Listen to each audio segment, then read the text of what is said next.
ড্রামার শুরুতেই আমরা একটি ছেলেকে দেখতে পাই যে কিনা রাতের বেলায় রাস্তা দিয়ে হাঁটছিল, কারণ তাকে চাঁদ পর্যন্ত পৌঁছাতে হবে। সিনটি এখানে কাট করে পরদিন সকালে নিয়ে যাওয়া হয়, যেখানে আমরা অনেকগুলো ছেলে মেয়েদের ভিড় দেখতে পাই। তারা এখানে জনপ্রিয় একটি ব্র্যান্ডের শো দেখার জন্যই এসেছিল। শো তো রাতে হবে, কিন্তু সকাল থেকেই সবাই জ্যাম শুরু করে দিয়েছে। কোরিয়াতে এই ব্র্যান্ডটি অনেক পপুলার। তাছাড়াও অন্যান্য জায়গায়ও এই ব্র্যান্ডটির অনেক নাম রয়েছে। এই ব্র্যান্ডটির নাম হচ্ছে লুনা। এই ব্র্যান্ডের যে মেম্বারগুলো রয়েছে তারা অনেক আকর্ষণীয় আর প্রত্যেকটি মেয়েদের আইডল। শো রাতে হবে, দিনের বেলায় চলে এসেছে, এটা দেখেই তো আপনারা বুঝতে পারছেন যে সবাই তাদের কেমন ভক্ত। তার উপর দিয়ে তারা শুরু করে দিয়েছে লাইভ স্ট্রিমিং। এখানে আমরা একটি ছেলেকে দেখতে পাই যে কিনা এই গ্রুপের মেম্বার ছিল, সে লাইভ স্ট্রিম করছিল। সে সবাইকে তার পরিচয় দেয়, তার নাম হচ্ছে হোসেন। হোসেন অনেক হাসি খুশি একজন লোক ছিল, আর সে ফার্স্ট মেম্বার ছিল এই গ্রুপের। তারপর লিসিনের সাথে পরিচয় করিয়ে দেওয়া হয়। সে সবাইকে কিছুটা গিটার বাজিয়ে শোনায়, সাথে তার মেয়ে ফ্রেন্ডদের বলে যে যারা আমাকে পছন্দ করে সবাই আমার ওয়াইফ। তারপর সে এই গ্রুপের তৃতীয় মেম্বারের সাথে পরিচয় করিয়ে দেয়, যার নাম ছিল সিও। সিও অনেক সুন্দরভাবেই তাদেরকে গিটার বাজিয়ে শোনাচ্ছিল আর বলছিল অপেক্ষায় থাকুন, রাতের বেলায় অনেক ভালো মজা হবে। তারপর সে চতুর্থ মেম্বারের কাছে চলে যায়, যার নাম ছিল গায়ং। সে অনেক ভালো একজন মেম্বার ছিল আর তাদের মধ্যে সবচেয়ে ইয়ং। সেও অডিয়েন্সদের জন্য কিছুটা পারফরমেন্স করে। তারপর লিচেন বলে এতটুকুই? তখন সে বলে হ্যাঁ এতটুকুই, যদি সে বলে তাহলে আমি আর করতে পারি। তখন আমাদের এই গ্রুপের 5 নম্বর মেম্বার আর তাদের লিডারের সাথে পরিচয় করিয়ে দেওয়া হয়, যার নাম ছিল তি। তির সামনে গেলে সে কিছু না বলে এখান থেকে চলে যায়, আর এখানে তার অনেক বড় ইনসাল্ট হয়ে যায়। তারপর সে কিছুটা ম্যানেজ করে ফেলে যে ঠিক এমন আপনারা তো খুব ভালো করেই জানেন, তাই না? তাই এটা নিয়ে মন খারাপ করবেন না। আমরা আসছি সন্ধ্যার দিকে। রাতের বেলায় শো শুরু হয়ে যায়। সবাই সবার মতো অনেক সুন্দরভাবেই গান গাইছিল। তাদের গান শুনে অডিয়েন্সরা তো খুশিতে আত্মহারা। গ্রুপের 5 জন মেম্বার তাদের বেস্ট দেওয়ার চেষ্টা করছিল। অনেক সুন্দরভাবে গান গাইছিল আর তার গান শুনে তো অডিয়েন্সরা অনেক বেশি খুশি হয়ে যায়। গান গাওয়ার এক পর্যায়ে আমরা টিকে দেখতে পাই যে কিনা হুট করে মঞ্চের মধ্যে পড়ে যায়।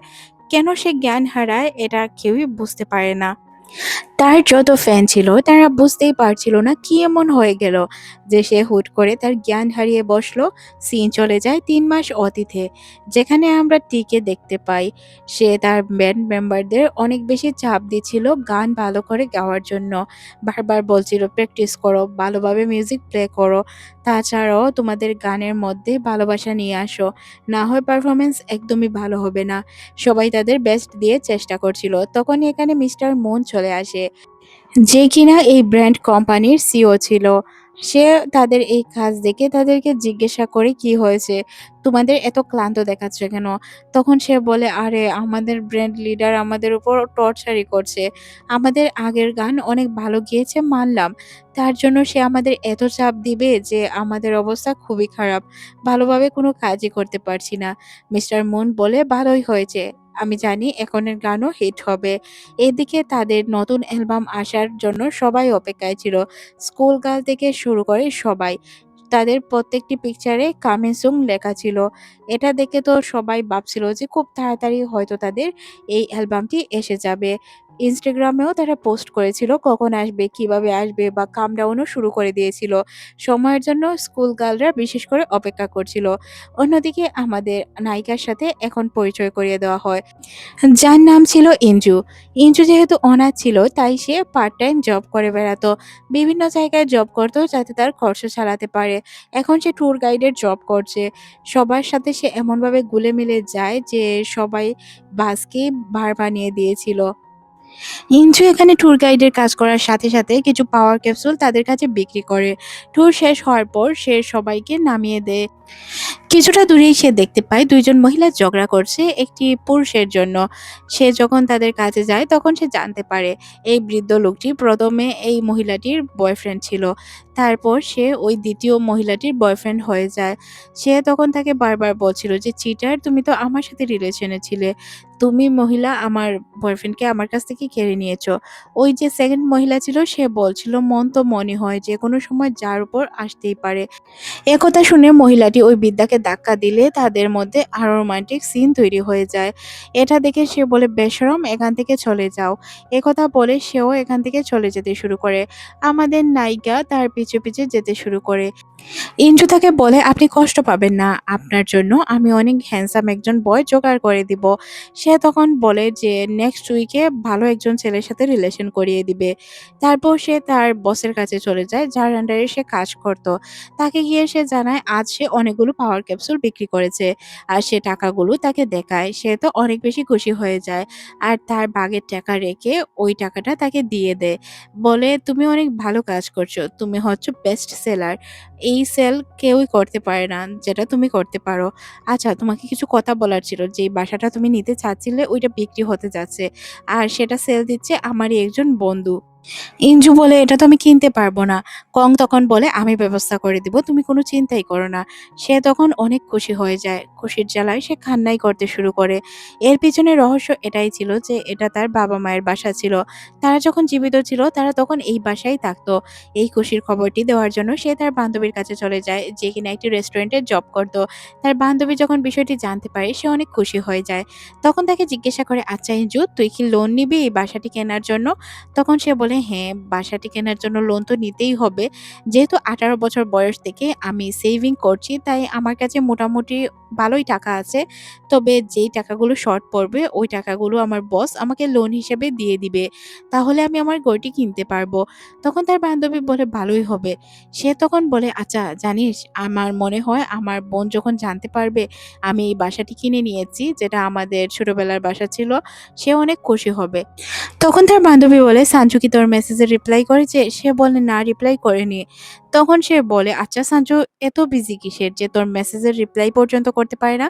ইঞ্জু তখন বলে, সে অনেক বড় ডক্টর, তাই না? তাই সে বিজি থাকতেই পারে। আমার বিশ্বাস সে আমার মেসেজের রিপ্লাই করবে। আর সে যখন রিপ্লাই করবে তখন আমি তাকে জানিয়ে দিব যে আমি বাসা কিনেছি। সে রাতের বেলায় তার বাসায় পৌঁছায়, যেখানে সে ভাড়া থাকে। আজ সে অনেক ভালো ইনকাম করেছে। যেহেতু সে অনেকগুলো জব একসাথে করে, তাই তার জন্য এটা নরমাল বিষয় ছিল। সে এখন সবচেয়ে বেশি খুশি ছিল কারণ সে তার বাসাটি কিনতে পারবে। তারপর তার কাছে থাকা একটি পুরাতন পিকচার বের করে দেখতে থাকে। তারপর সে তার ফোনে তার বোনের প্রোফাইল বের করে দেখতে থাকে, যেখানে সে অনেকগুলো টেক্সট করেছিল তার বোনকে। কিন্তু তার বোন কোনো রেসপন্স করেনি। সে আশাবাদী ছিল তার বোন হয়তো কখনো না কখনো রিপ্লাই করবে। সে তার বোনকে এমনটা লিখেছিল যে, তোমার যখন বয়স 11 ছিল তখন তুমি আমার থেকে আলাদা হয়ে যাও, তোমাকে অ্যাডপ্ট করা হয়। তারপর থেকেই তুমি লন্ডনে আছো, কখনো দেশে ফেরোনি। আমি আমাদের বাসাটা কিনে নিয়েছি, আশা করি এখন আসলে তোমার ভালো লাগবে। পরদিন ইঞ্জু কংকে নিয়ে তার বাসার বাহিরে চলে আসে। বাসাটি দেখে সে কান্না করতে শুরু করে। গেট খোলার পর তার অতীতের কথা মনে পড়ে যায়। একদিন যখন তার বাবা আর তার মা বাহিরে যাচ্ছিল, তখন তাদের দুই বোনকে বলে যাচ্ছিল, তোমরা বাসার ভিতরেই দেখো, বাহিরে বের হয়ো না। আর আমরা যখনই তোমাদেরকে ডাকবো তখন তোমরা দরজা খুলে দিবে। তখন তারা উপরে চলে যায় খেলা করার জন্য, নিচে আর আসে না। রাতের বেলায় যখন তারা নিচে আসে তখন তারা জানতে পারে কার অ্যাক্সিডেন্টে তাদের বাবা মা মারা যায়। আর বাবা মা মারা যাওয়ার পর তাদের যে আত্মীয় স্বজন ছিল তারা সিদ্ধান্ত নেয় তাদেরকে অনাথ আশ্রমে দিয়ে দিবে। অনাথ আশ্রমে দেওয়ার পর তার বোনকে তো কেউ একজন অ্যাডপ্ট করে নিয়ে গিয়েছিল, কিন্তু তাকে কেউই অ্যাডপ্ট করেনি। ভিতরে আসার পর পুরনো স্মৃতিগুলো কেন জানি না তাজা হতে শুরু করে। সে তো কান্নায় ভেঙে পড়ে তার ঘর দেখে। তখনই কং এসে বলে, আরে বাহ, তোমাদের ঘর তো অনেক বড় আর অনেক সুন্দর ছিল। তারপর তারা বাহিরে চলে আসে। কং তার কাছ থেকে কিছু ডকুমেন্টস নেয় যাতে তার লোনটি সে তাড়াতাড়ি ফাঁস করিয়ে দিতে পারে। লোনের টাকা পেলেই তো সে তার বাসা কমপ্লিট করতে পারবে। তখন তাকে কং বলে যে, আসলেই তুমি অনেক লাকি, তোমার বাসাটা তুমি ফিরে পাচ্ছ।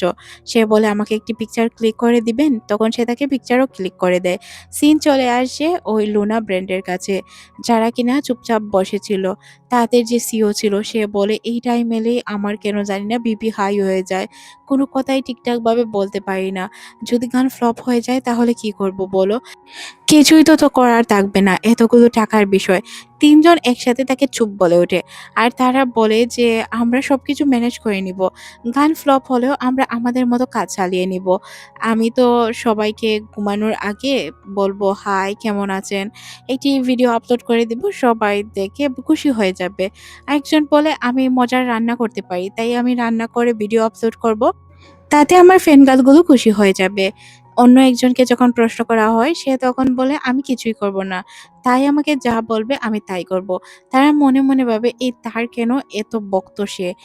এখানে যখন তাকে জিজ্ঞাসা করা হয় সে বলে আমি জানি আমার গান অবশ্যই হিট হবে। আমার লেখা কখনোই ভুল হতে পারে না। তাই আমি বিষয়গুলো নিয়ে চিন্তা করছি না। আজ তাদের গান রিলিজ হবে। তাইকে দেখতে পাই যে কিনা হেলমেট পরে এসেছিল যাতে কেউ তাকে চিনতে না পারে। তার ফ্যান গার্লগুলো তাকে নিয়ে আলোচনা করছিল।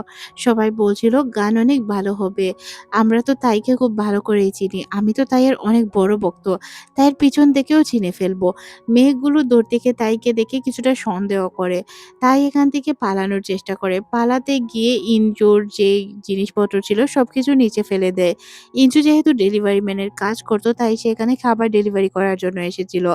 এখানে সে তাকে সরি না বলেই চলে যেতে গেলে ইঞ্জু তাকে ধরে আটকায় আর বলে কেমন লোক আমাকে সরি না বলেই চলে যাচ্ছ। তাই এখান থেকে চলে যেতে চায়। তবে আমাদের ইঞ্জু তো তেমন মেয়ে ছিল না যে সে তাকে ছেড়ে দিবে। সে তো তার গাড়ি চেপে বসে আর তার হেলমেট খোলার চেষ্টা করে। বারবার বলছিল কে তুমি। হেলমেট যখন খুলে যায় তখনই তাদের গানও রিলিজ হয়।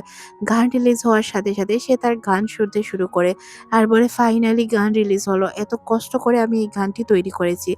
আশা করি সবার ভালো লাগবে। তখনই এখানে আলোচনা সমালোচনা শুরু হয়ে যায়। কারোই এই গান পছন্দ হয় না। সবাই বলে লুনা ব্যান্ড এটা কোন ধরনের গান রিলিজ করেছে। গানের কোনো কিছুই নেই। মনে হচ্ছে হরর গান, কেউ বলছিল মনে হচ্ছে যে দুঃখের সাগরে বেশে বেশে গান গাচ্ছে। এটা কোনো গান হলো? তারা আমাদের একদম ডিসঅ্যাপয়েন্টেড করে দিয়েছে। তখন তারা পিছনে ফিরেই তাইকে দেখতে পায় আর তাইয়ের পিছে দৌড়াতে শুরু করে। আমাদের নায়িকা ইঞ্জু মনে মনে ভাবে এটা কি হয়ে গেল। পরদিন সকালে নিউজে দেখানো হয় যে তাদের গান ফ্লপ হয়ে গিয়েছে। কেউই তাদের গান পছন্দ করছে না। সবাই ভাবছে এটা কেমন গান হলো? গান তৈরি করতে পারবে না তাহলে না করতো। আমাদের এত ডিসঅ্যাপয়েন্টেড করার কি ছিল? এছাড়াও আমরা দেখতে পাই এই গ্রুপটি একদম ব্যান্ড টাইপের হয়ে যায়। কেউই তাদের গান শুনতে চাচ্ছিল না, তাদের কথা শুনতে চাচ্ছিল না। মানে এমন একটা অবস্থা হয়ে যাচ্ছিল। তাইয়ের এক সহকর্মী তাকে নিয়ে মজা নিতে শুরু করে। বলে, "তুমি যেহেতু গান লিখতেই পারো না, তাহলে তুমি গান লিখতে গেলে কেন? অন্য কাউকে দিয়ে লিখিয়ে নিতে।" তখন তাই তাকে বলে, "তুমি আমাকে জ্ঞান দিচ্ছ যার কিনা কোনো লিরিক্সই মনে থাকে না? তোমাকে কে সিঙ্গার হিসেবে নিয়েছে? আমি তো তোমাকে সিঙ্গার হিসেবে গণ্যই করি না।" এই কথা বলে সে এখান থেকে চলে যায়। এখানে আমরা বুঝতে পারি আসলে তাই অনেক কষ্ট পেয়েছিল আর তার মনও অনেক বেশি খারাপ। কারণ তার গান ফ্লপ হয়ে গিয়েছে। তারপর তাদের মিটিং বসে মিস্টার মুনের সাথে। মিস্টার মুন তাদেরকে বলছিল তাদের ইউএসএ ট্রিপ যেটা ছিল ওইটাও ক্যান্সেল হয়ে গিয়েছে। মানে সব দিকেই সে অনেক ডিপ্রেশনে ছিল। কি করবে কিছুই বুঝতে পারছিল না। তাই একটি গান লেখার চেষ্টা করছিল। কিন্তু কোনোভাবেই সে কোনো গানের লিরিক্স মনে করতে পারছিল না। সে ঘুমানোর চেষ্টা করছিল। কিন্তু তার ঘুমও আসছিল না। যার কারণে সে অনেকগুলো ঘুমের ওষুধ খেয়ে নিয়েছিল। পরেই সিন চলে আসে তাদের কনসার্টে যেখানে সে জ্ঞান হারিয়ে পড়ে যায়। যেহেতু তাদের গান ফ্লপ হয়ে গিয়েছে, এখন তো তাদের কিছু একটা করতে হবে, তাই না? তাই সে কনসার্টটিকে একদম ভালোভাবে করার জন্য অনেকগুলো মেডিসিন খেয়ে নিয়েছিল। আর অনেক টেনশনেও ছিল সে। ডক্টর বলে এইজন্যই তার এই অবস্থা হয়েছে। অনেকগুলো ঘুমের ওষুধ খেয়ে নিয়েছিল সে। মিস্টার মুন তখন অবাক হয়ে যায়। এমনটা তো সে করার কথা ছিল না। তাহলে কিভাবে কি হয়ে গেল? অন্যদিকে আমরা ওই মেম্বারগুলোকে দেখতে পাই যারা মেডিকেলে আসছিল। আসার সময় সবাই তাদেরকে প্রশ্ন করছিল যে সে কি ড্রাগ নিয়েছিল যার কারণে সে জ্ঞান হারায়। সবাই যখন তাকে দেখতে যায় তখন সে এমন অ্যাক্টিং করে যে সে সুস্থ আছে। তাকে দেখে মনেও হচ্ছিল যে হ্যাঁ, সে সুস্থই আছে, তার কোনো চিন্তা নেই। চিল মুডে আছে সে। সবাই যখন চলে যায় তখন আমরা আবারও তাকে চিন্তিত দেখতে পাই। তাকে দেখে মনে হচ্ছিল সে অনেক কষ্টে আছে। তার বাবা কল করলে ওইটাও সে রিসিভ করে না। সিন চলে আসে ইঞ্জুর কাছে, যে কিনা বসে বসে গল্প করছিল ওই আন্টিটির সাথে। যে আন্টিটির বয়ফ্রেন্ড তাকে ধোঁকা দিয়েছে। তখনই তার কাছে তার বোন সানজুর মেসেজ আসে। সে তাকে জানায় সে নাকি তার সাথে দেখা করতে চায়। এটা শুনে সে অনেক বেশি খুশি হয়ে যায় আর বলে আমার বোন কোরিয়া আসছে। পরের সিনে আমরা দেখতে পাই সানজুকে যে কিনা কোরিয়া আসে। আর এদিকে ইঞ্জুকে দেখানো হয় যে কিনা কি পরে যাবে তার বোনের সাথে দেখা করতে। এই বিষয় নিয়ে অনেক এক্সাইটেড ছিল। সে এতটাই খুশি ছিল যে সে সবাইকে বলে বেড়াচ্ছিল তার বোন আসছে তার সাথে দেখা করার জন্য। হয়তো তার বোন তার সাথে দেখা হলে ভালো লাগলে এখানে থেকেও যেতে পারে। তার বোন তার টেক্সটের রিপ্লাই করেছে। সে অনেক সুন্দর হয়ে তৈরি হয়ে ওই ক্যাফেতে অপেক্ষা করছিল তার বোনের জন্য। যখন সে তার বোনকে দেখতে পায় অনেক বেশি খুশি হয়ে যায়। সে তো খুশিতে আত্মহারা তার বোনকে দেখে। তবে সানজুকে দেখে কোনো অংশ থেকেই খুশি মনে হচ্ছিল না। তাকে দেখে মনে হচ্ছিল যে সে এখানে আসতেই চাচ্ছিল না। তাকে জোর করে এখানে আনা হয়েছে। তখন সে বলে যে, "তুমি আমার সাথে কেন দেখা করতে চেয়েছিলে?" ইন্দ্র তখন বলে, "তোমার সাথে কেন দেখা করতে চাইবো মানে? তুমি আমার বোন হও, তাই আমি তোমার সাথে দেখা করতে চেয়েছিলাম।" তখন সানজু বলে, "আমি তোমার বোন হই না। ওই সময় আমাদের মধ্যে সম্পর্ক শেষ হয়েছে যখন আমাকে অ্যাডপ্ট করা হয়েছে। আমি এখানে শুধু তোমার সাথে এইজন্য দেখা করতে এসেছি যাতে তুমি সবার কাছে এইসব বলে না বেড়াও যে আমি তোমার বোন।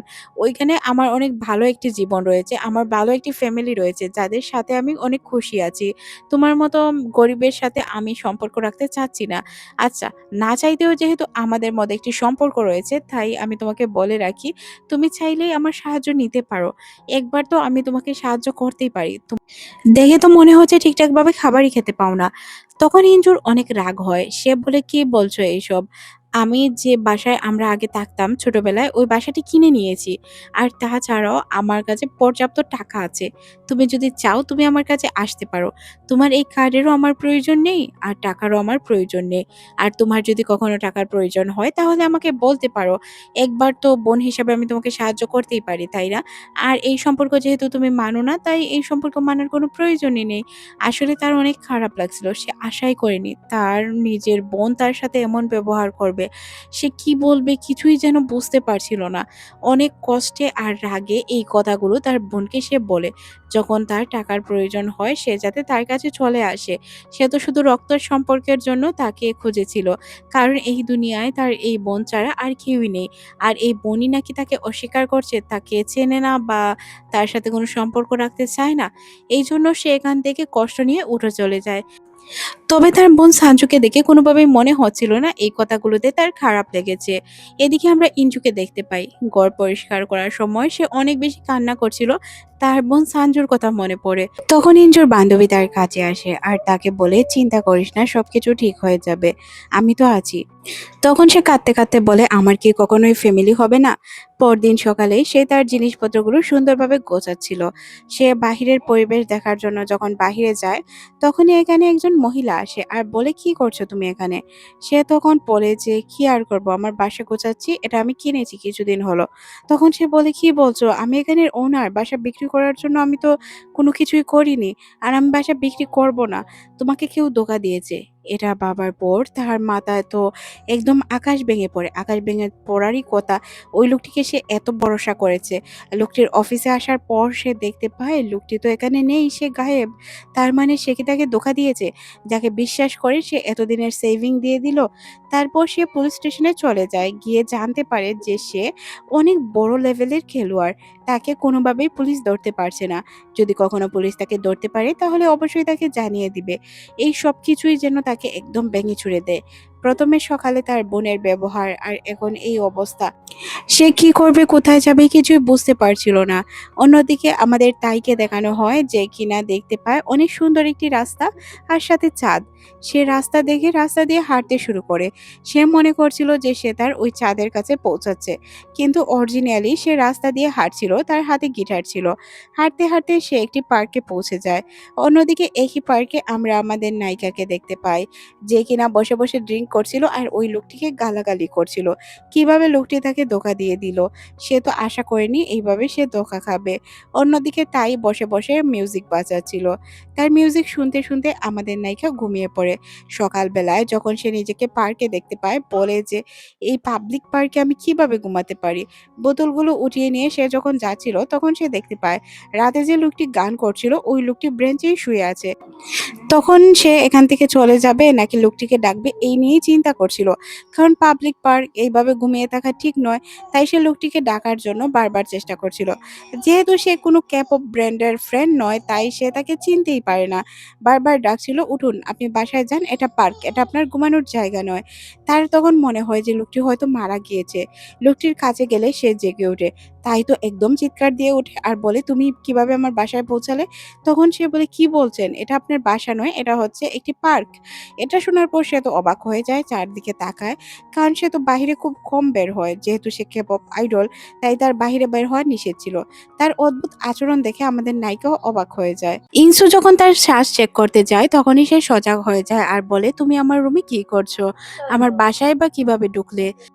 সে তো তাকে ধাক্কা দিয়ে ফেলে দেয়। ইনসু মনে মনে ভাবে, এই লোক কে যে কিনা পাগলের মতো আচরণ করছে। আর সে ইনসুকে দেখে তো পাগলের মতো আচরণই করছিল, চারদিকে তাকাচ্ছিল, বোঝার চেষ্টা করছিল সে কোথায় আছে। সে বুঝতেই পারে না কি করবে। তখন সে ইনসুকে জিজ্ঞাসা করে, আমি কিভাবে এখানে এলাম? সে তখন বলে, তুমি এখানে কিভাবে এলে আমি কি করে জানবো? তখন সে মনে করে হয়তো ইনসু তার কিছু পিকচার ক্লিক করেছে, ওই পিকচারগুলো তাকে যে কোনো বিনিময়ে ডিলিট করতে হবে, না হয় তার ইমেজ খারাপ করে দিবে সে। তাই সে ইনসুর কাছে তার ফোন চায়, কিন্তু ইনসু তার ফোন দিতে চায় না। এটা তো নরমাল বিষয়। কেউ কি তার ফোন দিতে চাইবে? সে তার ফোন কেড়ে নিয়ে গিয়ে চেক করতে শুরু করে। এক পর্যায়ে ইনসুর শরীর কিছুটা খারাপ হতে শুরু করে, যেহেতু সে ওভার ড্রিংক করেছিল। যখন সে দেখতে পায় যে ইনসুর ফোনে তার কোনো পিকচারই নেই, তখন সে তাকে ফোনটি ফেরত দিয়ে দেয়। ইনসু এখানে অনেক বেশি রেগে যায়। ফোনটি তো হাতে নেই। সে এতটাই খারাপ অবস্থা হয় যে সে তাকে কিছু বলতে গিয়ে উল্টো বমি করে দেয় তার উপরে। আর তার উপর যখন সে বমি করে, তখন তার অবস্থা আরো বেশি খারাপ হয়ে যায়। সে কি বলবে কিছুই বুঝতে পারছিল না। তারও বমি হওয়ার অবস্থা ছিল। নিজেকে অনেক কষ্টে কন্ট্রোল করে তাকে অনেক জোরে চিৎকার করে ওঠে আর বলে, তুমি তো আমার অবস্থা খারাপই করে দিলে। তখন আমরা দেখতে পাই স্কুলে যাওয়ার জন্য পার্কে দিয়ে কিছু মেয়ে আসছিল। আর তারা যখন তাইকে দেখতে পায়, তখন তো তারা চিনতে পারে যে এটা তাদের K-pop আইডল। তাই তারা তাকে ফলো করতে শুরু করে। এক পর্যায়ে পুরো ভিড় জমে যায় এখানে। আর এটা অনেক বড় একটি নিউজ হয়ে যায়। নিউজে সবাই বলছিল কিছু তো একটা হয়েছে তাইয়ের, যার কারণে সে এইভাবে খোলামেলা ঘুরছে। এটা যখন আমাদের নায়িকা ইনসু দেখতে পায়, তখন সে বুঝতে পারে যে এটা একজন K-pop আইডল ছিল। হয়তো তার সাথে এমন কিছু হয়েছে যার কারণে সে এমন আচরণ করছে। তখন তার মনে পড়ে যায় ওই দিনের কথা। আর ওই K-pop আইডলের নামটাও মনে পড়ে যায় তার। সে অনেক বেশি বিরক্ত হয়, কারণ ২ বার ওই লোকটি তাকে ডিস্টার্ব করেছে। তারপর আমাদের সিসি ক্যামেরার ফুটেজ দেখানো হয়। সে যেহেতু হসপিটালে ছিল, হসপিটাল থেকে সে কিভাবে একা একা বের হয়ে বাহিরে চলে গেল, এই বিষয়গুলোই মূলত মিস্টার মুন দেখছিল। আর আমাদের নায়ক তার পায়ের দিকে তাকায় আর মনে মনে ভাবে কিভাবে সে একা একা রাতের বেলায় হেঁটে চলে গেল। মিস্টার মুন তখন ডক্টরকে জিজ্ঞায় এর জন্য কি করা উচিত। তখন উনি বলেন যে, আচ্ছা, তোমার কি আগে কখনো এরকম কিছু হয়েছিল? তখন তার মনে পড়ে যায়, হ্যাঁ, সে যখন ছোট ছিল তখন তার এই প্রবলেমগুলো দেখা দিয়েছিল, কিন্তু সে এখন আর এগুলো স্বীকার করে না, বলে এটা ফার্স্ট টাইম হয়েছে। তাই ডক্টরকে দেখিয়ে তারা এখান থেকে বাইরে চলে যেতে চায়। মিস্টার মুনের কাছে কল আসে আর সবাই জিজ্ঞাসা করছিল যে কি হয়েছে তাইয়ের, তাইয়ের এমন কেন অবস্থা, সে কি করবে বা তার। তখন উনি তাদেরকে অনেক মিথ্যা কথা বলে যে সে অ্যাক্টিং শিখছে বা অনেক কিছু। কল কাটার পর সে ডক্টরের কাছে আসে আর ডক্টরকে জিজ্ঞাসা করে, ডক্টর কি করব? তার কি কোনো চিকিৎসা নেই? তাকে তো আমরা হসপিটালে চিকিৎসা দিতে পারবো না। তখন তিনি বলেন যে, চিকিৎসা নেই বললে চলে না, তবে নেই আবার আছেও। আপনারা চাইলে চিকিৎসা করতেই পারেন। তিনি ডক্টর সানজুর নাম সাজেস্ট করেন। তিনি বলেন যে সানজু এখন কোরিয়াতে আছে। আপনি চাইলেই উনার সাথে দেখা করতে পারবেন। আমি আপনাদের দেখা করার ব্যবস্থা করিয়ে দিব। আপনারা যদি উনার কাছ থেকে চিকিৎসা নেন, তাহলে উনি খুব তাড়াতাড়ি সুস্থ হয়ে যাবেন। উনি অনেক বড়, বড় সেলিব্রিটিদের চিকিৎসা করেন। তখন সে অনেক বেশি খুশি হয়ে যায়। তারপর সে বিষয়টা তাইকে বলে, তাই বলে, "না, এমনিতেই আমার যে টিম মেম্বার ওদের সাথে থাকতে, থাকতেই আমি বিরক্ত হয়ে যাচ্ছি। তার উপরে একজন ডক্টরকে সহ্য করতে হবে, এটা আমি কখনোই করব না।" তখন সে বলে, "করতে হবে তোমাকে। তুমি না হয় যেকোনো সময় যেকোনো জায়গায় ঘুমিয়ে পড়বে, রাস্তায় চলে যাবে, এগুলো কি আমি সহ্য করতে পারবো?" তখন সে বলে, "এইসব আমার কাছে এখন একদমই ইম্পোর্টেন্ট নয়।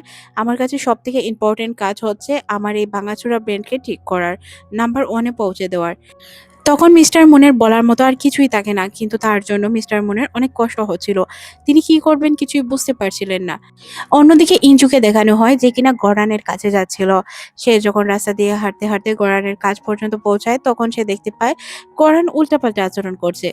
এক পর্যায়ে গরান বলে, "ভাগ তুই, ভাগ এখান থেকে, তাড়াতাড়ি ভাগ।" এই কথা বলার সাথে সাথেই সে বুঝতেও পারে না যে সে কেন ভাগছে। ২ টা গ্যাংস্টার তার পেছনে পড়ে যায়। ইনসু কি করবে? কি কোথায় যাবে?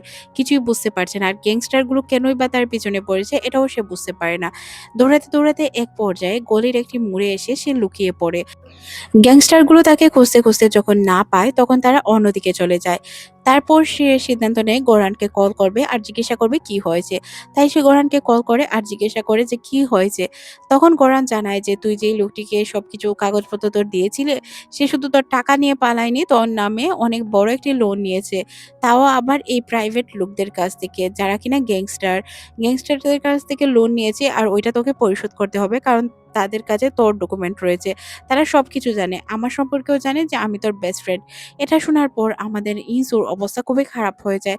একে তো তার এত বড় একটা বোকামি, সে বিশ্বাস করে সব কাগজপত্র তাকে দিয়ে দিয়েছে স্টাম্প সহকারে, আর তার উপর দিয়ে এত বড় লোনের বোঝা। তার নিজের কাছে তো এক টাকাও নেই, আর উপর থেকে এই লোনগুলোও তাকে পরিশোধ করতে হবে।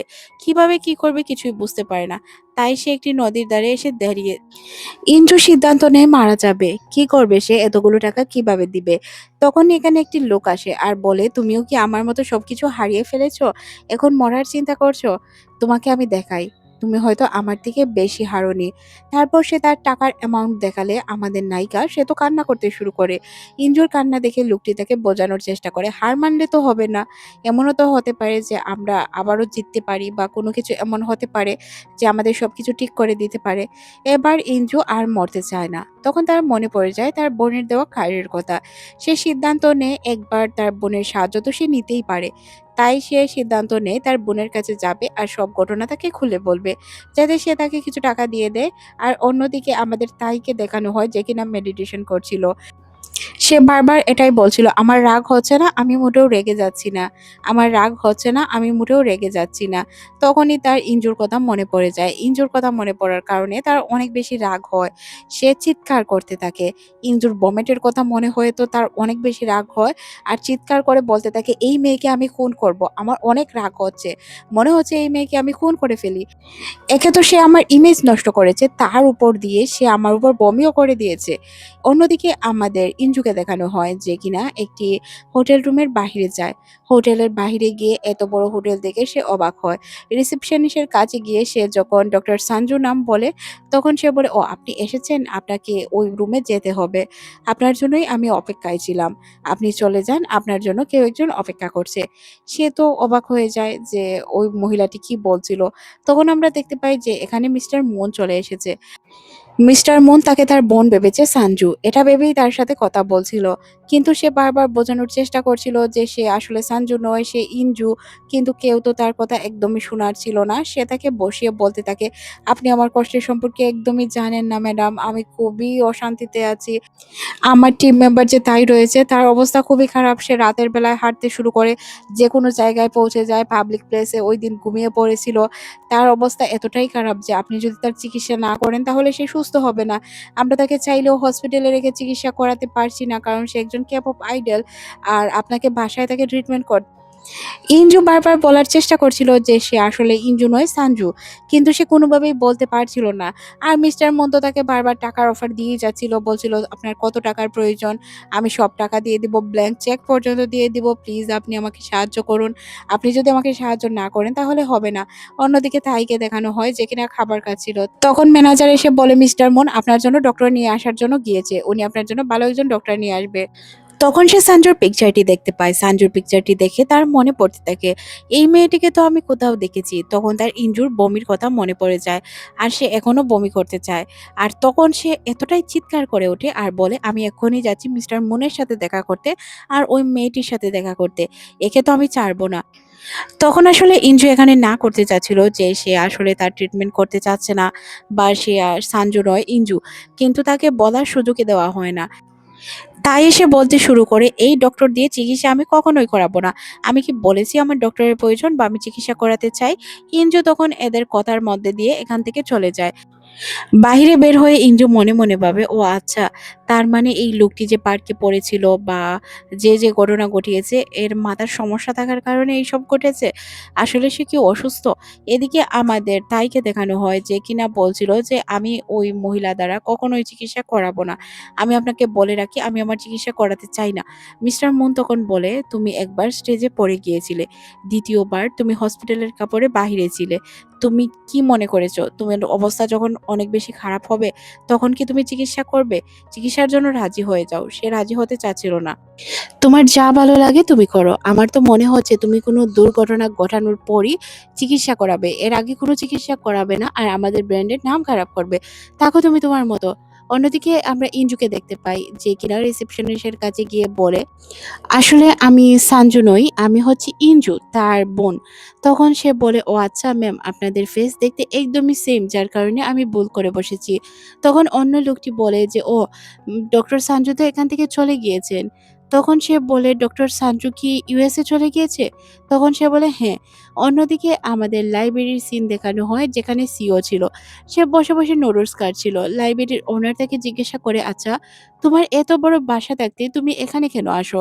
এখানের পরিবেশ অনেক শান্ত, যার কারণে এখানে এলে আমি শান্তি পাই। তাই তো লাইব্রেরিতে এসে বসে থাকি। এদিকে আমাদের ইঞ্জুকে দেখানো হয় যে কিনা বৃষ্টির কারণে ওই লাইব্রেরির সামনে দিয়ে যাচ্ছিল। তখন তার মনে পড়ে সে এই লাইব্রেরিতে তো দাঁড়াতে পারে। সে লাইব্রেরিতে প্রবেশ করবে তখনই সিও তার মুখ ঢেকে ফেলে। কারণ সে ভাবছিল যে মেয়েটা যদি তাকে চিনে ফেলে আর সবাইকে বলে দেয়, কিন্তু সে তো তাকে চেনে না, এটা তো সে জানতোও না। তারপর সে বইগুলো হেঁটে হেঁটে দেখছিল। একটি বই দেখার পর তার মনে পড়ে যায় ছোটবেলা তার বাবা আর তার বোন বই পড়তে অনেক পছন্দ করত। তার বাবা মাঝে মধ্যেই তাকে বই পড়ে শোনাতো। আর এই বই পড়া শুনে তার বোনও খুশি হয়ে যেত। তাদের মধ্যে কতই ভালো সম্পর্ক ছিল, তাই না? আর এখন কোনো সম্পর্কই নেই। ইনসু বলে, বইগুলো দেখেই আমার কারো কথা মনে পড়ে। সিও বলে, কার কথা মনে পড়ে? তখন ইনসু বলে, আমার বাবার কথা মনে পড়ে। আমার বাবা বই পড়তে অনেক ভালোবাসতেন। তখন সে তাকে কিছু বলতেই যাবে, তাদের ট্রিপ মেম্বারের কাছ থেকে কিছু টেক্সট আসে। টেক্সট আসার কারণে সে বুঝতে পারে যে তাকে এখান থেকে যেতে হবে। সিও চাচ্ছিল ইনসুর সাথে কথা বলতে। ইনসুর সাথে কথা বলার জন্য সে যখন আবারও তাকায়, তখন সে দেখতে পায় যে তার ফোনে আবারও টেক্সট আসছে যে তাকে তাড়াতাড়ি এখান থেকে যেতে হবে। তাই সে সিদ্ধান্ত নেয় যে এখান থেকে চলে যাবে। পিছন ফিরে আবারও তাকায়। তাকিয়ে দেখে ইনসু এখান থেকে চলে গিয়েছে। তখন সে ইনসুকে খোঁজার জন্য বাহিরে যায়। বাহিরে গিয়ে দেখতে পায় ইনসু তো আশেপাশে কোথাও নেই, কারণ বৃষ্টি ছেড়ে গিয়েছিল। তারপর আমাদের লুনা ব্র্যান্ড মেম্বারদের বাসার সিন দেখানো হয়, যেখানে তারা সবাই মিলে আলোচনা করছিল। মিস্টার মুন বলছিলেন ডক্টরকে আনার কথা। তিনি বারবার বলছিলেন এখানে ডক্টর না আসলে চিকিৎসা হবে না। তাইয়ের চিকিৎসা না হলে সে যেকোনো সময় যেকোনো দুর্ঘটনা ঘটাতে পারে। টিম মেম্বারগুলো কোনোভাবেই রাজি হচ্ছিল না। তারা বলছিল, আমরা একজন মেড পর্যন্ত রাখি না যাতে আমাদের কোনো বিষয় বাইরে লিক না হয়। আর আপনি জলজ্যান্ত একটি ডক্টর নিয়ে আসতে চাচ্ছেন, তাও আবার মেয়ে। এটা তো আমরা কখনোই মানতে পারবো না। অন্য একজন বলেন, না এটা সম্ভব নয়। আমাদের বাসায় কেউ থাকতে পারবে না। তাইও তাদের কথায় একমত ছিল। বলে, না আমাদের বাসায় কারো আসা সম্ভব নয়। আমরা যেভাবে আছি ওইভাবেই থাকবো। একজন তো বলে ওঠে, তাই কি ছোট বাচ্চা? সে খুব তাড়াতাড়ি সুস্থ হয়ে যাবে। এই বিষয়গুলো নিয়ে আপনি চিন্তা করবেন না। তখন সিওকে জিজ্ঞাসা করা হলে সে বলে যে আমি হাফ হাফ। তখন সবাই বলে, কি হাফ হাফ বলছিস? তুই কি চিকেন খাবি যে হাফ হাফ বলছিস? তুই ঠিকঠাক ভাবে উত্তর দে। তখন সে বলে, কি বলবো বুঝতে পারছি না। অন্য একজন বলে ওঠে, সবাই যেহেতু একমত দিয়েছে তাহলে এটাই ফাইনাল, এখানে কেউ আসতে পারবে না। চিকিৎসার জন্য হোক বা যে কোনো বিষয়ের জন্য হোক। তখন সবাই একে একে তাদের রুমে যাওয়ার জন্য প্রস্তুত হয়, কারণ তারা চাচ্ছিল না যে তাদের বাসায় কোনো মহিলা আসুক। একে একে যখন এখান থেকে চলে যায়, মিস্টার মুন মনে মনে ভাবে কি হবে এদের। এরা যখন প্রবলেমে ফাঁসবে তখনই বোঝা যাবে। সিওকে সে বলে কোনো একটি সিদ্ধান্ত নেওয়ার জন্য। সিও বলে, আচ্ছা কি আর হবে, রাতের বেলায় দেখা যাবে। সিও যখন পানি খাওয়ার জন্য রুমের বাহিরে আসে, ফ্রিজ করে পানির বোতল নেয়, তখন সে দেখতে পায় তাই তার পেছন থেকে তাকে জড়িয়ে ধরেছে আর বলছে, আই লাভ ইউ। এটা শুনে তো সে অবাক হয়ে যায়। আর সে বলে, কি বলছো তাই? তুমি কি হুঁশে আছো? কি বলছো? কোনো কিছুই কি বুঝতে পারছো না? আসলে সে তো জানতো যে ঘুমের মধ্যে হাঁটার অভ্যাস রয়েছে তাইয়ের। সবাই তো ডক্টর আনার জন্য মানা করে দেয়, কিন্তু এখন দেখার পালা তাদের সাথে কি কি ঘটনা ঘটে। কেউই ডক্টর আনতে চাচ্ছিল না, কেউ কোনো মেয়ের সাথে থাকতে চাচ্ছিল না। রাতের বেলায় যখন পানি খাচ্ছিল তখন দেখতে পায় তার পিছন থেকে তাই তাকে জড়িয়ে ধরেছে আর বলছে, I love you, love me back. এটা শোনার পর তার গলা শুকিয়ে যায়। এমন খারাপ অবস্থা হয় তার যে পানির বোতল নিচে ফেলে দেয় সে। আর বুঝতেও পারে না যে সে তাকে কি বলবে। তারপর আমরা অন্য একটি সদস্যকে দেখতে পাই যে কিনা গোসল করছিল। এই জায়গায় তাই চলে আসে হাঁটতে হাঁটতে, আর তাকে এমনভাবে রাব করতে থাকে যে তার শরীর লাল হয়ে যাচ্ছিল। কোনোভাবেই সে রাব করা বন্ধ করছিল না। সে বারবার বলছিল আমার শরীর ছিলে যাবে, তুমি প্লিজ বন্ধ করো। এক পর্যায়ে এতটাই লাল হয়ে যায় জায়গাগুলো যে দেখতেও বাজে লাগে। তারপর সে ছেড়ে দেয়। রাতের বেলা একজন যখন বাহিরে আসে তখন সে তাইকে দেখতে পায় সে ভূতের মতো দাঁড়িয়ে আছে। এটা দেখে তো সে অনেক বেশি ভয় পায়। তাকে ডাকার চেষ্টা করলেও সে ঘুমের মধ্যে যেহেতু ছিল তাই এত কিছু আর লক্ষ্য করে না। সিন চলে আসে অন্য একজনের কাছে যে কিনা পরে পরে ঘুমাচ্ছিল। তাই তাকে এতটাই পিটুনি দেয় যে সে ভয় পেয়ে যায়। বারবার বলছিল তুমি আমাকে কেন মারছো? আমি জানি তুমি অভিনয় করছো। কেন করছো এইসব নাটক? সে যত জোরে জোরে চিৎকার করছিল সে তত আরো বেশি মারছিল। তাইয়ের এই অবস্থা দেখে সবাই একদম ক্লান্ত হয়ে যায়। কি করবে কোনো কিছুই বুঝতে পারে না। তারপর তারা সবাই মিলে সিদ্ধান্ত নেয় যে তাইয়ের যে রুম রয়েছে এই রুমের বাহিরে তাদের যে অ্যাসিস্ট্যান্ট আছে তাকে বসিয়ে রাখবে। এছাড়া তারা আর কিছুই করতে পারবে না। তাই তারা সিদ্ধান্ত নেয় অ্যাসিস্ট্যান্টকে বসিয়ে রাখবে। রাতের বেলা অ্যাসিস্ট্যান্টকে তার দরজার বাইরে বসিয়ে রাখে। অ্যাসিস্ট্যান্ট ঘুমিয়ে গিয়েছিল তাই সে ঘুমের ঘোরে দরজা খুলে বেরিয়ে পড়ে। অ্যাসিস্ট্যান্টের হাতে অনেক জোরে পা দেয় যার কারণে অ্যাসিস্ট্যান্টের অনেক ব্যথা লাগে। সে চিৎকার দিয়ে ওঠে। তার চিৎকারে তাহের ঘুম ভেঙে যায়। ঘুম ভেঙে গেলে কি হবে সে বুঝতেও পারে না তার সাথে কি ঘটছিল। সিন চলে আসে পরদিন সকালে। সবাই অনেক চিন্তিত ছিল। সবাই এখন বুঝতে পারে অরিজিনালি তার ডক্টর প্রয়োজন। তখন মিস্টার মুন বলে আমি যে এতদিন ধরে বলছিলাম এতদিন তো তোমাদের কানে যায়নি। এখন যখন ঘটনাগুলো তোমাদের সাথেই ঘটেছে এখন তোমরা বুঝতে পারছো। এক একজনের স্টোরি বলতে শুরু করে। একজন বলে সবচেয়ে খারাপ হয়েছে আমার সাথে কারণ সে আমাকে আই লাভ ইউ বলেছে। অন্যজন বলে আমাকে তো সে মেরেই দিয়েছে। একভাবে তারা এক একজন যখন স্টোরি বলছিল তখন মিস্টার মুন বলে অ্যাসিস্ট্যান্ট এক কাজ করো, ওই ডক্টর সানজুকে কল করো, ডক্টর সানজুকে আজই নিয়ে আসো। কিন্তু ঘটনা হচ্ছে ডক্টর সানজুর নাম্বার তো তার কাছে ছিল না। সে ডক্টর সানজুকে কিভাবে নিয়ে আসবে? আনার জন্য তো তার ঠিকানাও প্রয়োজন, এটাও সে জানে না। অন্যদিকে আমরা ইঞ্জুকে দেখতে পাই যে কিনা ওই লোকটির অফিসে আসে। অফিসে আসার পর সে প্রত্যেকটি ফাইল ঘেঁটে ঘেঁটে দেখছিল যে এখানে কোনো কিছু ক্লু পায় কিনা। কিন্তু কোনোভাবেই সে কোনো ক্লু পাচ্ছিল না। এখান থেকে যখন সে বেরিয়ে যাবে তখন একটি গ্যাংস্টারের সাথে দেখা হয়। সে এখানে অপরিচিত হয়ে যাওয়ার চেষ্টা করছিল। সামনেই তার বড় গ্যাংস্টারটি চলে আসে। এইসব দেখে তো তার অবস্থা খুবই খারাপ। সে কি বলবে কিছুই বুঝতে পারে না। তারপর আমরা দেখতে পাই ইঞ্জুকে কিডন্যাপ করে নিয়ে যাওয়া হয়। ইঞ্জুর অবস্থা খুবই খারাপ ছিল। তার জ্ঞান ফেরে সে দেখতে পায় যে একজন তো K-pop সং দিয়ে ডান্স করছিল আর অন্যজন বসে বসেই ঘুমিয়ে পড়ছিল। ইঞ্জু বেচারি বুঝতেই পারছিল না কিভাবে এখান থেকে বেরিয়ে যাবে। তারপর আমরা তাকে দেখতে পাই যে কিনা তার চেয়ার সহ তাকে উঠিয়ে নিয়ে আসে আর বলে বলো তোমার নামে আমাদের কাছ থেকে 1 মিলিয়ন ইউয়ান টাকা নেওয়া হয়েছে। এখন তুমি কি করতে চাও? তুমি 3 মাসের মধ্যে টাকাগুলো ফেরত দিবে। আর এর সাথে যেহেতু ইন্টারেস্ট যোগ হয়েছে তাহলে তোমাকে 2 লক্ষ ইউয়ান দিতে হবে। এটা শুনে ভাই তার অবস্থা তো খুবই খারাপ হয়ে যায়। মনে মনে তাদেরকে বকাঝকা করতে শুরু করে। তখন তার মুখে স্টেপ খুলে দেওয়া হলে সে বলে আমি টাকাগুলো নেইনি। তাহলে আমি কিভাবে দিব বলেন? ওই লোকটি আমার সব ডকুমেন্ট দিয়ে আপনাদের কাছ থেকে টাকা নিয়েছে। আমি টাকা নেইনি। গ্যাংস্টার বলে এইসবের সাথে তো আমার কোনো সম্পর্ক নেই। আমি তো শুনতে চাই না কে আমার কাছ থেকে টাকা নিল আর না নিল। তোমার ডকুমেন্ট রয়েছে তোমাকে এই টাকাগুলো দিতে হবে। ইঞ্জু লক্ষ্য করে বস্তার মধ্যে কিছু একটা বাঁধা রয়েছে। সে যখন জিজ্ঞাসা করে এটা কি, তখন সে বলতে শুরু করে এটা তো একটি লোক যে কিনা আমাদের কাছ থেকে টাকা নিয়েছিল। টাকা তো দেয়নি, উল্টো পুলিশের কাছে আমাদের নামে মামলা করতে গিয়েছিল। তাই তাকে ধরে নিয়ে এসেছি। এখন আর কি করব? তাকে বস্তাবন্দি করে নদীতে ফেলে দিব। এছাড়া তো আর কিছুই করার নেই। এটা শুনে ইঞ্জু আরো বেশি ভয় পেয়ে যায়। তারা ইঞ্জুকে 3 মাসের সময় দেয়। বলে তোমাদের কাছে 3 মাস সময় রয়েছে। 3 মাসের মধ্যে যদি আমাকে টাকাগুলো ফেরত না দাও তোমার অবস্থাও সেম হবে। তাই সিদ্ধান্ত তোমার। তারপর ইঞ্জু এখান থেকে বের হয়ে মনে মনে ভাবতে থাকে এখানে কোন ঝামেলায় ফেসে গেল সে। একে তো তার যান যাওয়া যাওয়া অবস্থা আর দ্বিতীয়ত এতগুলো টাকা কিভাবে অ্যারেঞ্জ করবে। তখনই তার নজর পড়ে যায় তাইয়ের পিকচারের দিকে। আর মনে পড়ে যায় মিস্টার মুনের বলা কথাগুলো। উনি তো বলেছিলেন অনেক টাকা দিবে তাকে। তাই সে সিদ্ধান্ত নিয়েই নেয় সে এই কাজটি যে কোনো বিনিময়ে করবে। কিন্তু ঘটনা হচ্ছে সে তো ডক্টর নয় বা সানজু যে কাজগুলো করে এইগুলোর সম্পর্কে তার কোনো ধারণাই ছিল না। নিজেকে সে সানজু ভাবতে শুরু করে আর মনে মনে ভাবে যে কোনো বিনিময়ে হোক তাকে এই টাকাগুলো অ্যারেঞ্জ করতে হবে। মিস্টার মুনের যে কার্ডটি ছিল ওইটা সে বের করে তাকে কল করে জানায় যে সে চিকিৎসার জন্য রাজি আছে। কাল থেকে সে চিকিৎসা শুরু করবে। তারপর সে একটি রেস্টুরেন্টে এসে বসে পড়ে। বসে বসে তার বোনের ভিডিওগুলো দেখতে শুরু করে। কিন্তু ঘটনা হচ্ছে তার বোনের ভিডিওগুলো ছিল ইংলিশে, যার কারণে সে কোনো ভিডিওই ভালোভাবে বুঝতে পারে না। তারপর তার মনে পড়ে যায় ওই ভমিটিং এর কথা। সে কিভাবে তার উপর ভমিট করেছিল। তার ভাবতে শুরু করে, যার আমি চিকিৎসা করব তার উপরেই বমি করে দিলাম। এটা আমার জন্য একদমই উচিত হয়নি। আর কি দুনিয়ায় কোনো মানুষ ছিল না আমার সাথে এই দুর্ঘটনা ঘটার জন্য?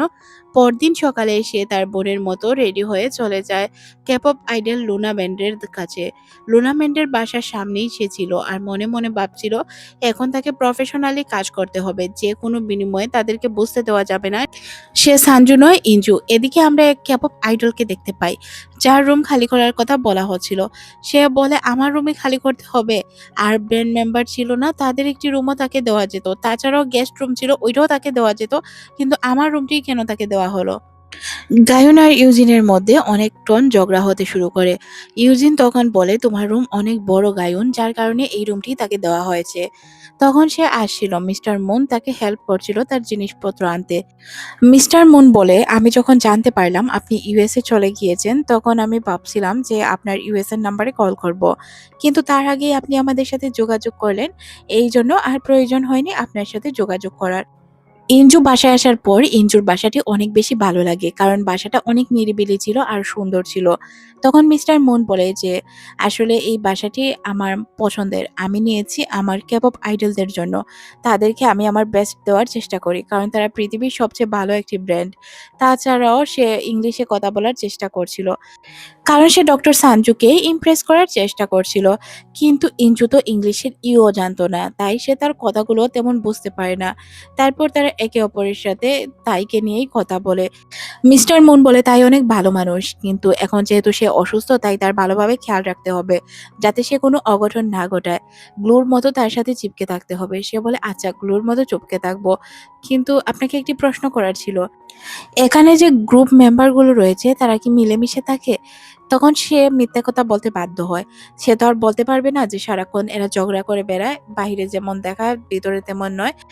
এদের কথা আর কি বলবো, এরা এত ভালো যে সবাই মিলেমিশে থাকে। তাদেরকে দেখে তুমি বুঝতেই পারবে না তারা আলাদা ঘর থেকে এসেছে। তারা সবসময় ভাইয়ের মতোই থাকে। এদিকে আমরা ইয়নসু আর ইউরিকে দেখতে পাই, তারা দুইজন একটি মাছ নিয়ে ঝগড়া করছিল। আসলে যেহেতু তাদের দুইজনকে একই রুমে শিফট করা হয়েছে, একজন বলছিল আমার রুমে মাছ আনতে পারবে না, অন্যজন বলছিল আমার মাছ ছাড়া আমি কোথাও যাব না। দুজনের ঝামেলার মধ্যে মিস্টার মুনের উপর পানি পড়ে যায়। মিস্টার মুন এখানে তাদের উপর রাগ দেখাতে পারে না। তারা বলে কি লাগিয়ে রেখেছো, আজও ঝগড়া? তোমাদের এই দুষ্টু মিষ্টি ঝগড়া দেখতে দেখতে আমার আর ভালো লাগছে না, যাও দুইজন রুমে যাও। এই কথা বলে তাকে তাড়িয়ে দেয়। তখনই এখানে ইউভানও চলে আসে। ইউভানের সাথে পরিচয় হয় ইঞ্জুর, সরি সিভি। তাকে দেখে বলে যে এটাও তো ওই মেয়েটা যাকে আমি লাইব্রেরিতে দেখেছিলাম। তারপর আমরা চারজনকে একই জায়গায় বসে থাকতে দেখি। তারা সবাই ইঞ্জুর সাথে পরিচিত হয়। মিস্টার মুন এখানে সবার সাথে পরিচয় করিয়ে দেয় আর বলে এরা সবাই আমার বাচ্চার মতো। ছোটবেলা থেকেই এদের আমি বাচ্চার মতো করেই দেখছি, আর এরা আমার ফ্যামিলি। আপনি চিন্তা করবেন না, এরা আপনাকে কেউ ডিস্টার্ব করবে না। সিভি তখন বলে হ্যাঁ, আপনি চিন্তা করবেন না, আমরা আপনাকে ডিস্টার্ব করব না। তখন তারা জিজ্ঞাসা করে আচ্ছা থাই কোথায়? সবাই মিলে বলে ওঠে যে থাই আসলে তার রুমের ভিতরে আছে। এদিকে আমরা তাইকে দেখতে পাই, যে কিনা সানজুর ভিডিওগুলো দেখছিল। সে তখন বলে আমি তো সবকিছুই জানি যে কেন আমার কি হচ্ছে বা কি কারণে হচ্ছে, কিন্তু তুমি যেহেতু এখানে এসেই গিয়েছো মেয়ে, তাহলে তোমার অবস্থা আমি কি করব এটা তুমি কল্পনাও করতে পারছো না। এদিকে মিস্টার মুন বলে আচ্ছা, তোমরা একসাথে ভালোভাবে মিলেমিশে থাকো, আমি আস। তারপর সে ইয়নসু আর ইভানকে বলে যায় দেখো তোমরা মিলেমিশে দেখো, আর আমার নাম প্লিজ খারাপ করো না। এই কথা বলে সেখান থেকে চলে যায়। এদিকে ইনসুকে দেখানো হয় যে কিনা সবার সাথেই কথা বলছিল। প্রথমেই তার সাথে পরিচয় হয় সং ইয়ং। সং ইয়ন যখন তার সাথে পরিচয় হয়, সে তাকে দেখে একদম ক্রাশ খেয়ে যায়, কারণ সে দেখতে অনেক সুন্দর। আর তার কথা বলে রাখি, আসলেই সে মেয়েদের মনে রাজ করে বেড়ায়, এছাড়া আর তার কোনো কাজ নেই। সেকেন্ড লিড যখন তার সাথে পরিচয় হয়, তাকে দেখেও সে ইমপ্রেস হয়ে যায়, কারণ সেও অনেক সুন্দর ছিল। তারপর সিবির পালা। সে তার পরিচয় দিয়ে বলে আপনার যদি কখনো আমার প্রয়োজন হয় আপনি আমাকে ডাকতে পারেন, যে কোনো সময় আমি আপনার সেবায় হাজির থাকব। তার তো তাকে দেখেও ভালো লাগে, মানে তার যাকে দেখে তাকেই ভালো লাগছিল, কারণ সবাই অনেক সুন্দর ছিল। সে বলে আইডলগুলো কি এত সুন্দর হয়? তারপর যখন সে তাইকে দেখতে পায় হাই জানায়, কিন্তু তাই তার দিকে একবারও না তাকিয়ে উল্টো দিকে তাকিয়ে এখান থেকে চলে যায়, কারণ সে তো তাকে একদমই পছন্দ করতো না। ইনসু তাকে বলছিল আমরা চাইলেই একসাথে মিলেমিশে থাকতে পারি আর আপনার প্রবলেম সমাধান করতে পারি। তাই তার কোনো কথার আনসার না দিয়ে এখান থেকে চলে যায়। তারপর সে সবাইকে জিজ্ঞাসা করে প্লিজ আমার রুমটা কোন দিকে আপনারা একটু বলে দিবেন। তারপর সে চলে যায় তাকে রুম দেখাতে। রুম দেখিয়ে দিয়ে বলে আপনি এই আলমারিতে হাত দিবেন না, এই ড্রয়ারগুলোতে হাত দিবেন না, এই মিউজিক প্লেয়ারে হাত দিবেন না। মানে তাকে প্রত্যেকটি জায়গায় হাত দিতে নিষেধ করছিল। সে তখন বলে আচ্ছা এই রুমের কোনো জিনিসেই আমি হাত দিতে পারবো না। তাহলে এই রুম আমার কিভাবে হলো? তখন সে বলে এটা আমার রুম ছিল। ভাইয়ের অসুস্থতার কারণে আমাকে এই রুম ছাড়তে হচ্ছে। তাছাড়া আর কিছুই না। তখন সে বলে এটা কোন ভেজালে এসে ফেঁসে গেলাম। কিছুই তো বুঝতে পারছি না।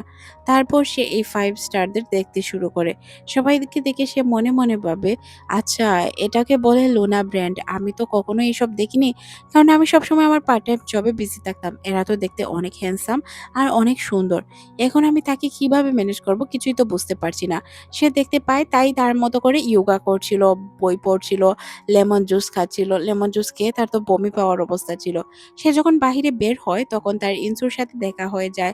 ইনসু তাকে বলে যে আচ্ছা ওইদিন যে আমাদের সাথে পার্কে যে ঘটনাগুলো হয়েছে ওইগুলোর জন্য প্লিজ আমাকে ক্ষমা করে দিন। আর আমি আপনার ডক্টর হিসেবে এসেছি, আমার কাজগুলো আমাকে করতে দিন। তখন সে বলে দেখো মেয়ে তুমি এখানে এসেছো যা কাজ করার তুমি তাই করবে। আমি তোমাকে বলছি না যে আমার চিকিৎসা করো। মিস্টার মুন আমাকে নিয়ে চিন্তা করে যার কারণে তোমাকে এখানে এনেছে। তোমাকে কোনো কিছুই করতে হবে না। ১ মাস তো তোমাকে থাকতে হবে এখানে। তুমি তোমার মতো করে ১ মাস কাটিয়ে দিবে তারপর এখান থেকে চলে যাবে। আমার কোনো চিকিৎসা তোমাকে করতে হবে না, আমার সামনেও আসতে হবে না। আমি চাই না চিকিৎসা নিতে। আমি জানি আমি নিজে নিজেই সুস্থ হয়ে যাব। যা বলছি তাই শোনো। তারপর সে অনেকটাই খুশি হয়ে যায়। সিঁড়িতে এসে বলে কেমন লোক রে ভাই! এত রাগী! এইভাবে কি কেউ কারো উপর রাগ দেখায়? এদেরকে দেখতে বাহির থেকে যেমন ভিতর থেকে তারা তেমন নয়। তারপর যখন সে সিঁড়ি দিয়ে যাচ্ছিল ইয়নসুর সাথে তার বারবার ধাক্কা লাগছিল। ইনসু যেদিকে যাচ্ছিল লিয়ানজুও এদিকেই যাচ্ছিল। এইভাবে তাদের মধ্যে অনেকক্ষণ গড়তে থাকে। তারপর আমরা দেখতে পাই সে তাকে ধাক্কা দিয়ে একদিকে সরিয়ে এখান থেকে চলে যায়। সে তখন ভাবে এদেরকে আসলে টিভিতে যেমনটা দেখায় বা আমরা তাদেরকে যেমনটা ভাবি আইডল হিসেবে তারা আসলেই তেমন নয়। এরা সবাই রুড। কেউ কারো সাথে ঠিকঠাকভাবে তো কথাই বলে না। তারপর সে যখন এদিকে যাচ্ছিল তখন একজন মেম্বার তাকে ডাক দিয়ে বলে আচ্ছা তুমি ইউএস থেকে এসেছো না? সে বলে হ্যাঁ কেন? তখন সে বলে ও আচ্ছা তাহলে তুমি তো ইংলিশে অনেক ভালো তাই না? আমার জানা মতে তুমি ইংলিশ ভালো পারো। সে বলে হ্যাঁ পারি তো। তখন সে তার কাছে আসে আর বলে এই লাইনটা একটু ভালো করে আমাকে ট্রান্সলেট করে শোনাও না, আমি শুনতে চাই। তখন সে নিজে তো এটা পড়তেই পারে না, ট্রান্সলেট কি করবে?